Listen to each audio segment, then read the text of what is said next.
Hello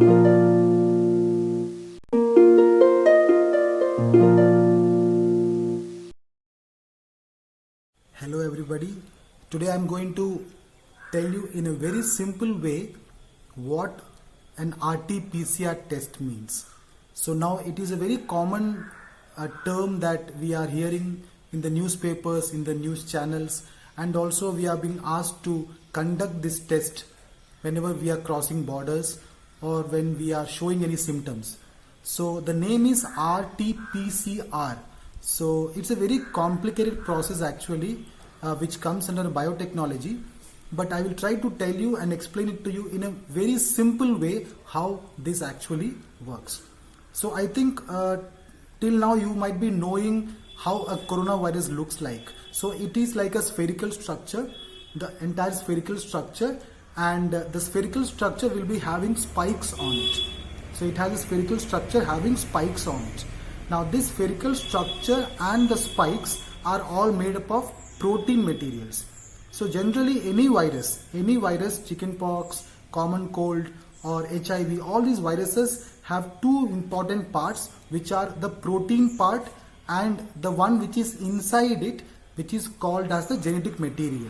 So remember that in human beings, for example, how we behave and how we look, how our hair style is, our hair texture, our eye color, our skin color, all this is controlled by something called as DNA. You might have heard about this already. But in this virus, this coronavirus, inside this protein coat, there is the genetic material which is not DNA, but this is RNA. So I repeat again, it is an RNA virus, which means there is no DNA inside it. Okay, so now once we understand the basics of the virus, now we can talk about the RT-pcr test. Now this test is mainly based on a process called as PCR, polymerase chain reaction. Now polymerase chain reaction is a process in biotechnology in which if we get one copy of the DNA, we can make millions of copies of DNA from that single copy. So it is a method to increase the number of copies of DNA. This is very, very important in many other procedures. So now we are using it for this COVID test also. But there is an RT before PCR. Okay, RT-pcr. So I am saying that DNA can be copied and made millions of copies. So this is very important because when we check the samples from a body of a patient or a person who is doubtful to have the disease, the sample will be containing very little amount of viruses and very little amount of the genetic material also. So it's very difficult to test that little amount. That is why we are copying it by using PCR. But there is a big problem with coronaviruses. The problem is that this PCR technique to increase the number of copies can be used only to increase copies of DNA, not RNA. And here the coronavirus has no DNA but RNA. This is a very big problem in the testing of coronaviruses.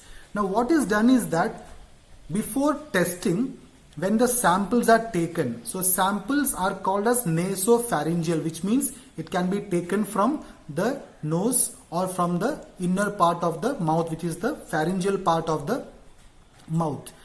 When this sample is taken, this sample will contain the coronavirus and the virus will contain the viral RNA. Remember, the RNA cannot be tested or copied by itself. Now this RNA has to be made into or changed into DNA. This RNA of the virus has to be changed into DNA. For this, there is a method called as RT, which is expanded as reverse transcription. Okay, it is called reverse transcription. So this method is actually converting the viral RNA into viral DNA.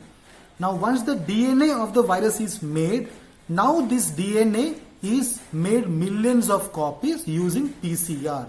That is why the name of the test is called as RT-pcr, reverse transcription polymerase chain reaction.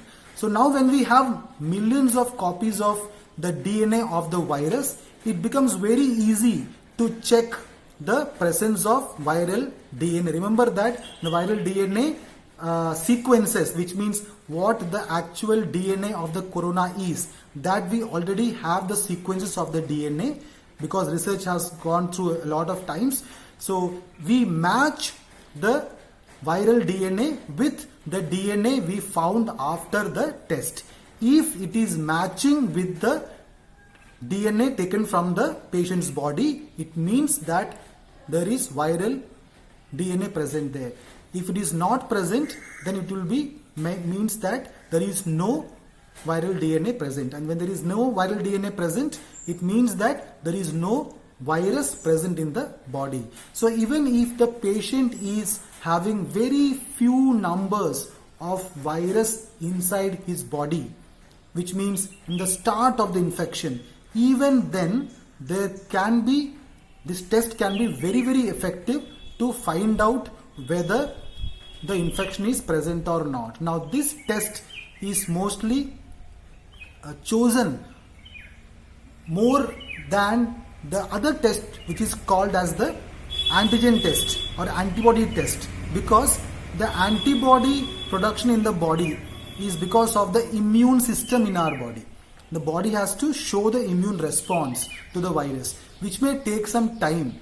So those tests may not be very, very conclusive actually. That is why everywhere we are asked to take an RT-pcr test. So it is just in simple statements. If I say, it will be just that you take the viral sample, take the DNA out, the RNA out of the virus, change the RNA into DNA, make multiple copies of the DNA, and then just check that whether it is matching with the actual corona DNA or not. So this test is very effective even for mutated new types of coronaviruses. I repeat this test is very, very effective even for the second and the third wave, like the UK strain or the Indian strain, the Australian strain. All these strains also can be checked.